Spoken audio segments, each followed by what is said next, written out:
Começa agora o programa de classe, uma iniciativa do Sintel-MG, Sindicato dos Trabalhadores em Telecomunicações. Hoje a gente conversa com Fernando Duarte, ele é supervisor técnico do DIEESE, aqui em Minas Gerais. E a gente fala um pouco sobre o governo Temer nesses 8 meses e algumas medidas que impactam diretamente o trabalhador. Fernando, obrigado aí pela presença. Obrigado você, Bruno, pelo convite, pelo Sintel também, pelo convite que me foi feito, em nome do DIEESE. Isso aí. E eu até queria começar a gente explicando para o telespectador o que é o DIEESE, qual que é o papel desse importante departamento. Então, o DIEESE é uma instituição fundada pelo movimento sindical há 60 anos atrás e ela tem 3 áreas de atuação mais definidas, que é a assessoria, a pesquisa, que vamos dizer assim, é a área mais conhecida da população, pelo fato de nós fazermos a pesquisa de cesta básica, a pesquisa de emprego e desemprego em várias regiões metropolitanas, e a parte de educação. Então nós temos 3 áreas: educação, pesquisa e assessoria. E todas essas atividades formam o que hoje a gente, dentro da instituição, são áreas que o DIEESE trabalha, sempre olhando a assessoria ao movimento sindical. Agora, apresentando o DIEESE aí devidamente, vamos entrar na questão do governo Temer, né? Nessa edição, quando a gente está gravando aqui, o governo completa cerca de 8 meses. E qual que é o balanço, pelo menos nesse viés econômico? Fazer um balanço de um governo é sempre complicado, ainda mais para uma instituição como o DIEESE, que é uma instituição técnica. Agora, do ponto de vista técnico, a gente observa que o governo Temer ele assume num momento de crise econômica, e propõe para sair dessa crise econômica determinadas medidas, tanto do ponto de vista do ajuste fiscal, como reformas que ele chama reformas estruturantes para, no longo prazo, tirar o país da crise. Da mesma forma como a instituição, anos atrás, no início do governo Dilma, quando se propôs um ajuste fiscal muito rígido, nós alertamos para a possível consequência de gerar uma recessão econômica muito forte. E isso é o que a gente observa. Da mesma forma, as medidas que o governo Temer tem proposto e encaminhado para ser votadas, nós, de certa forma, temos uma análise crítica dessas medidas, na medida em que nós entendemos que essas medidas não são as medidas mais adequadas para tirar o país da recessão e voltar ao crescimento econômico no país. Essa questão do ajuste fiscal, congelar os investimentos públicos por 20 anos, principalmente em saúde e educação, o que o DIEESE enxerga como problema futuro, já que você disse que... Então, foi a PEC 241 que virou emenda constitucional 95. Ela propôs o congelamento dos gastos primários do governo pelos próximos 20 anos. Se você pensa que a população do Brasil nos próximos anos ainda vai continuar crescendo, você vai ter uma consequência dada por essa PEC, que é a redução do gasto per capita com a população em diversas áreas, seja na área de educação, na área de saúde. Então, ao longo dos anos, a gente vem uma reivindicação muito forte, tanto dos trabalhadores, mas como da sociedade em geral, pela melhoria do atendimento de saúde e educação. E como que você faz isso num período de 20 anos com redução do gasto per capita? Seria através do aumento da produtividade desses segmentos, o que a gente analisa que não será possível nos próximos anos. Então a gente avalia que essa medida não seria a melhor nesse momento de congelamento. E ela tem consequências diretas na proposta de reforma da Previdência. Se você imagina que o gasto previdenciário é o maior gasto primário do governo, a reforma proposta ela é quase que uma consequência desse congelamento. Porque na medida que a população vai envelhecendo, você vai demandando mais gastos com seguridade social, com assistência social e quando com a você saúde tem também, com a né, saúde. Então, quando você tem esses gastos congelados por 20 anos, a única solução seria fazer um ajuste drástico, como a gente está observando pela proposta, na Seguridade Social e, no caso, na Previdência Social brasileira. Alguns especialistas até apontam que a Seguridade Social ela realmente precisaria de um ajuste, mas parece que a conta do governo é um ponto questionado, né? Porque o governo ele coloca somente o sistema, somente a contribuição de trabalhadores e empresas como o custeio da Seguridade Social, mas ignora alguns impostos, como CONFINS. Como que é essa questão? Explica para o telespectador essa questão do déficit da Previdência. Está quebrada mesmo a Previdência Social? Então, a questão é que a Constituição brasileira, quando ela fala de previdência, ela não fala de previdência social de forma isolada. A previdência social, ela é uma das pernas da Seguridade Social. A Seguridade Social, ela inclui previdência, saúde e assistência social, isso na Constituição. E mais alguns especialistas ainda incluem a questão do seguro-desemprego nessa Seguridade Social. Do nosso ponto de vista, o debate da Previdência Social de forma separada da Seguridade Social, ela não condiz com o que foi previsto na Constituição. Por exemplo, vários benefícios sociais, eles têm a sua sustentação em determinados impostos que vão para além da contribuição da Previdência Social. O que é muito colocado, por exemplo, é no caso dos rurais.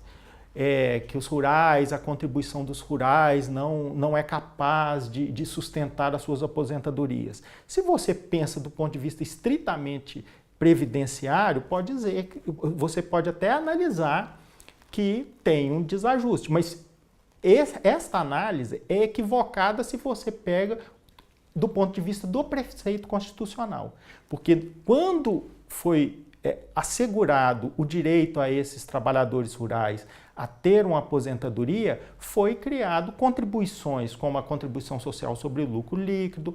Estes agricultores familiares também contribuem para a Previdência Social, então isso acaba sustentando todo o sistema. Então você tem lógicas de subsídio cruzado nessas contribuições para financiamento da Previdência. Na verdade, o governo, ao invés de ajustar o sistema, ele deveria se preocupar com alguma outra forma de arrecadação ou de distribuição para manter o sistema, seria isso? Da forma como a Constituição...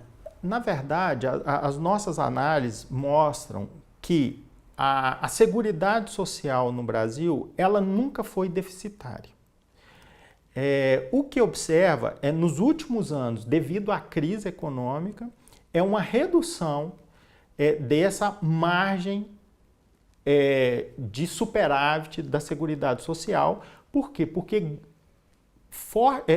grande parte do financiamento da Previdência vem da folha de salários. Como você tem um momento de crise e o desemprego em elevação, você tem alguns desajustes do ponto de vista das receitas, né? E as despesas são constantes.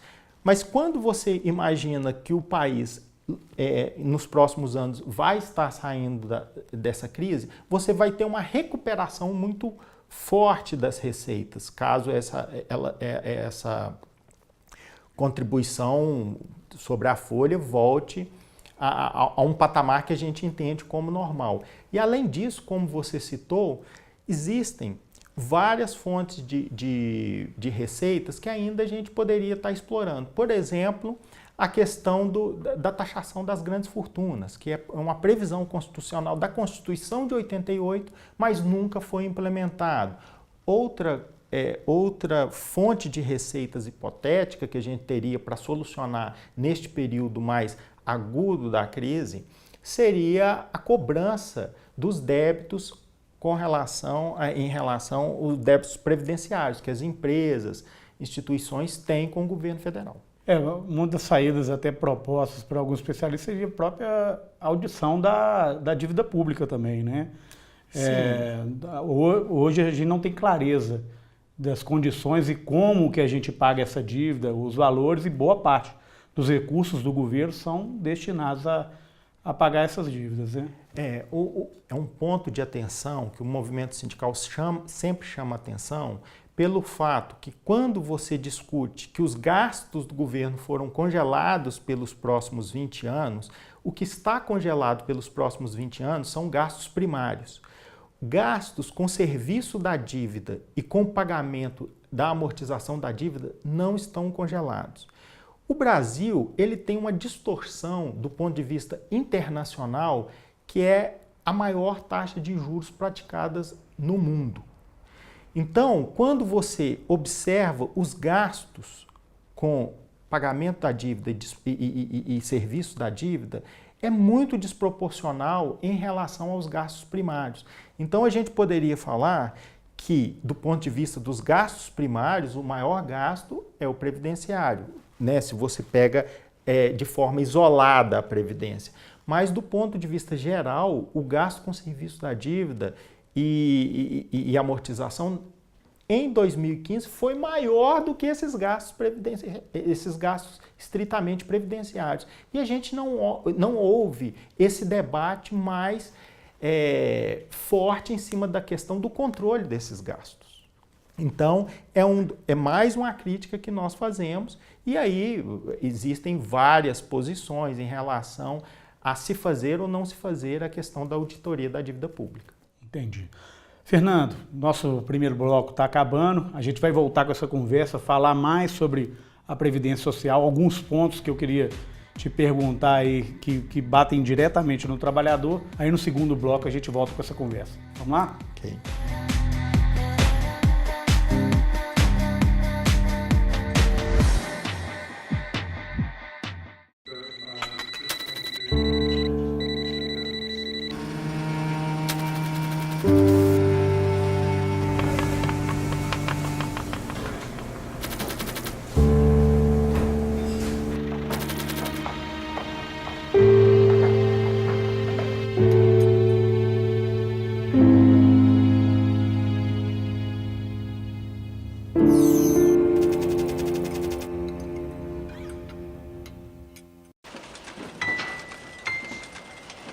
Escuta, Paula. Oi. Vou ter que cancelar a viagem no fim de semana. Ah, sério? Sério.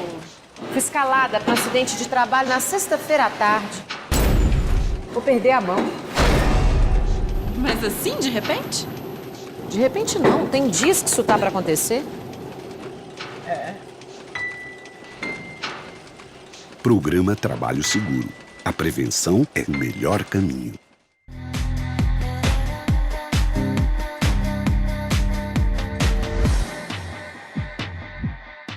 Voltamos para o segundo bloco do programa de classe e a gente está conversando com o Fernando Duarte. Ele é supervisor técnico do DIEESE aqui em Minas Gerais. Fernando, a gente conversava no primeiro bloco sobre Previdência Social, a reforma da Previdência, mas tem alguns pontos que são assim, importantes para o trabalhador. Um deles é 49 anos de contribuição ininterruptos, um país que a gente lida com o desemprego. Isso é possível? Então, o Brasil ele é caracterizado por um mercado de trabalho bastante heterogêneo, né? Você tem formas de inserção diferentes no mercado de trabalho. Hoje, para você ter a aposentadoria integral, você necessita, no mínimo, no caso de homens, de 35 anos e mulheres de 30 anos. A proposta do governo prevê que para você chegar a atingir a aposentadoria integral, a partir da reforma, você necessitará de 49 anos. Sendo que o governo está colocando uma idade mínima geral de 65 anos, o que está colocado para a população? Está colocado que um trabalhador ele deve entrar no mercado de trabalho aos 16 anos, contribuir durante todos os meses até os 65 anos, para inteirar os 49 anos, e para tentar alcançar a aposentadoria integral, sendo que esse trabalhador ele só conseguiria atingir o teto previdenciário se desde os 16 anos ele contribuísse com o teto previdenciário até os 65 anos. Então, do ponto de vista do mercado, analisando o mercado de trabalho que nós temos, existe essa questão dos 49 anos é apenas um dos pontos que nós temos críticas em relação à proposta do governo. Por exemplo, a proposta do governo, ela altera o tempo de contribuição para o acesso à Previdência. Hoje, no mínimo, um trabalhador tem que contribuir 15 anos para acessar a aposentadoria. Isso não é a aposentadoria integral, mas uma aposentadoria por idade, por exemplo, mulheres que atingem 60 anos e homens que atingem 65 têm que ter contribuído no mínimo 15 anos. O governo propõe que os trabalhadores passem a ter como exigência mínima de acesso à aposentadoria agora, tanto homens como mulheres aos 65 anos, 25 anos de contribuição. Na nossa avaliação, determinados segmentos dos trabalhadores não teriam dificuldade em acessar esses 25 anos. Por exemplo, trabalhadores do serviço público que têm uma estabilidade no emprego, profissionais que têm um alto nível de especialização e que não ficam à mercê da sazonalidade do mercado de trabalho. Agora, por outro lado, trabalhadores rurais, trabalhadores da construção civil teriam muita dificuldade, empregados domésticos teriam muita dificuldade em atingir esse número mínimo de anos para acessar a aposentadoria. Por exemplo, um trabalhador da construção civil. Como que funciona a construção civil no Brasil? Esse trabalhador normalmente é contratado por uma empresa terceirizada, ele faz uma obra e quando termina essa obra ele é dispensado. Quando ele vai acessar a aposentadoria, normalmente ele consegue acessar a aposentadoria por idade, porque ele não consegue atingir 35 anos de contribuição. Então ele vai conseguir ter um pouco mais de 15 anos e 65 anos de idade. A gente avalia que, ao passar para 25 anos, o sistema vai excluir uma gama muito significativa de trabalhadores ao acesso à aposentadoria. Para além disso, Bruno, há uma mudança dos benefícios assistenciais. Então, a proposta do governo é que o benefício de prestação continuada, que é um benefício dado a idosos, pessoas que têm algum tipo de incapacidade ao trabalho, tenham esse benefício a partir dos 65. Então, o governo, ao está propondo que passe essa idade para 70 anos. Então, se um trabalhador não conseguir se aposentar aos 65 anos, ele fica totalmente descoberto durante vários anos. Então, se um trabalhador de 60 anos perde o emprego, ele não tem condição de se aposentar e muitas vezes ele não tem condição de acessar outro emprego, ou por uma questão do desemprego elevado, ou por uma questão que o mercado não quer esse trabalhador mais de 60 anos. Então, ele pode ficar 10 anos sem uma renda. Então, isso é muito grave. É muito grave. Então, a gente acha que a reforma é uma reforma ampla. Por quê? Porque ela pega quase todos os segmentos dos trabalhadores, né? Ela atinge, inclusive, pessoas que já estão aposentadas. As pessoas que estão aposentadas acham que não serão atingidas por esta reforma. Contudo, o texto é claro, não poderá acumular pensão e aposentadoria. Então, se uma senhora que hoje é aposentada e um senhor que é aposentado, ela não poderá, ou ele não poderá, ter a pensão do seu cônjuge. Então, isto é uma mudança radical no que a gente está acostumado na sociedade brasileira. Então, nós temos críticas, tanto do ponto de vista do alcance social que esta reforma vai ter, quanto do ponto de vista da repercussão. Por que da repercussão da sustentabilidade? Porque a gente entende que, de certa forma, esta reforma está desacreditando o sistema. As pessoas, o que a gente ouve são pessoas com medo de não conseguirem se aposentar ou pessoas que falam que a partir deste momento vai procurar um plano de previdência privado.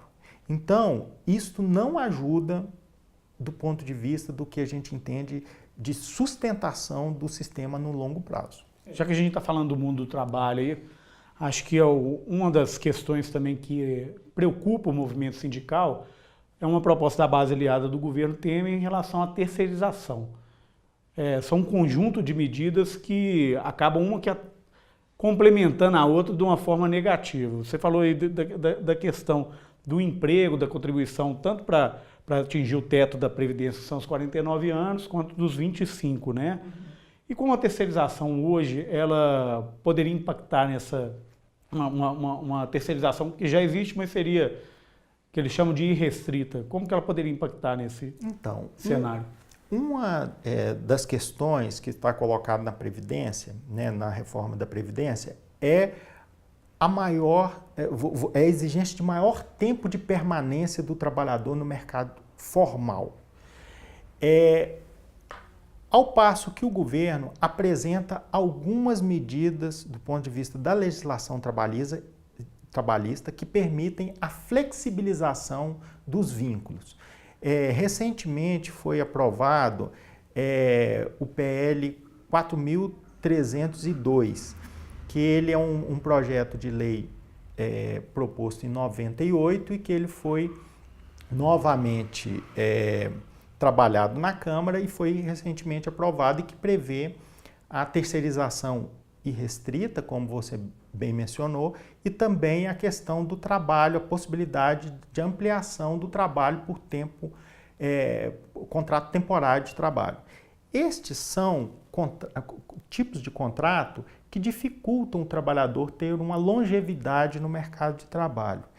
Então, quando você soma, de um lado, uma proposta de reforma da Previdência com uma flexibilização do mercado de trabalho, a soma dessas duas reformas, elas vão impactar muito os trabalhadores. No caso da terceirização, que você mencionou, existe um debate em relação se a terceirização gera a precarização, que vamos dizer, é uma tese que é defendida pelos trabalhadores em geral, pelo movimento sindical, ou a questão da especialização, ou seja, se a terceirização ela vai levar à especialização.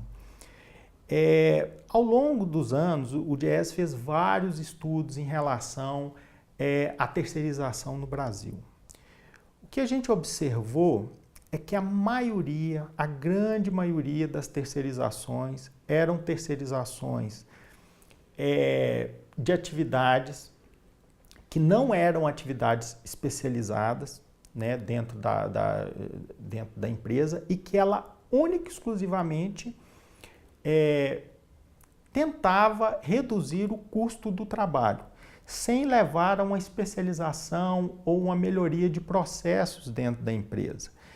E a partir disso, a gente tem os reflexos dessa terceirização que não é especialização. Qual que são os reflexos?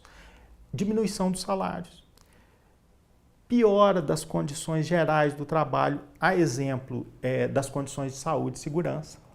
Então, se você pega uma empresa terceirizada que tem uma condição financeira precária, como que ela vai dar uma condição de salário e de condição de trabalho adequada para esse trabalhador? A tese do segmento empresarial que isso é factível. Ou seja, em condições de dificuldade financeira que essas empresas quase sempre vivem, elas vão ter condições de pagar melhor salários, melhor PLR E nas nossas pesquisas, o que mostra é o contrário, que essas empresas têm uma dificuldade enorme de, muitas vezes, pagar uma PLR, de dar materiais às empresas que necessitam de equipamentos, tipo no segmento dos eletricitários, por exemplo, dar treinamento, né? E muitas vezes a gente é questionado em relação a esses temas. E a gente sempre faz, as nossas pesquisas sempre apontaram para essa precarização, o que, de certa forma, corrobora a tese dos trabalhadores, que essa terceirização ela precariza as relações de trabalho. Seria o que a gente tem de exemplo no nosso setor de telefonia, né? No caso da telecomunicação, igual você está frisando, a questão da instalação. A instalação do serviço de telecomunicações, ele é uma atividade fim da empresa. Ela é uma atividade fim da empresa. Então, o que acontece quando você terceiriza esse segmento da empresa? Você vai afastar esse trabalhador ele vai ficar afastado do resultado do seu trabalho, ou seja, que é o lucro da empresa, espelhado no lucro da empresa, onde ele poderia abrir a possibilidade de reivindicar melhores condições de trabalho e questões relacionadas ao salário. Ele não pode, dado que tem uma empresa interposta entre a tomadora e o trabalhador. Para finalizar, bem curtinho, nesse cenário a gente vê o trabalhador com um poder de compra comprometido, né? E em alguns momentos até de insegurança para ele fazer um financiamento. E o que isso vai impactar na economia? O nosso mercado consumidor ele é um grande ativo da economia brasileira. Nós temos um mercado consumidor na casa de 200 milhões de consumidores, né? A população como um todo ela acaba consumindo. Se você tem condição de renda, né, você tem um diferencial do ponto de vista internacional, tanto do ponto de vista para a geração de empregos ou para o desenvolvimento de longo prazo de certos segmentos. Quando você faz um projeto e que a única foco dele é a redução do custo do trabalho para melhorar a competitividade do Brasil, a gente entende que esta é uma medida míope, que ela não vê o longo prazo. Ou seja, na medida que você foca ou permite que, de forma generalizada, as empresas contratem de uma forma mais barata seus trabalhadores, para essas empresas podem ser muito positivos. Mas o rebatimento que elas não conseguem chegar, que elas vendem o seu produto para esses trabalhadores. Então, do ponto de vista sistêmico, essas medidas têm uma repercussão que a gente não consegue avaliar no curto prazo, mas que a gente, pela experiência, é que elas não serão benéficas no longo prazo para a economia brasileira. Tá certo. Fernando, muito obrigado aí pelas explicações, pela presença aqui no programa e a gente te espera numa próxima oportunidade. Okay? Muito obrigado. Termina aqui mais um programa de classe e se você quiser participar mandando críticas ou sugestões, envie um e-mail para imprensa@sintelmg.org.br. Até um próximo programa.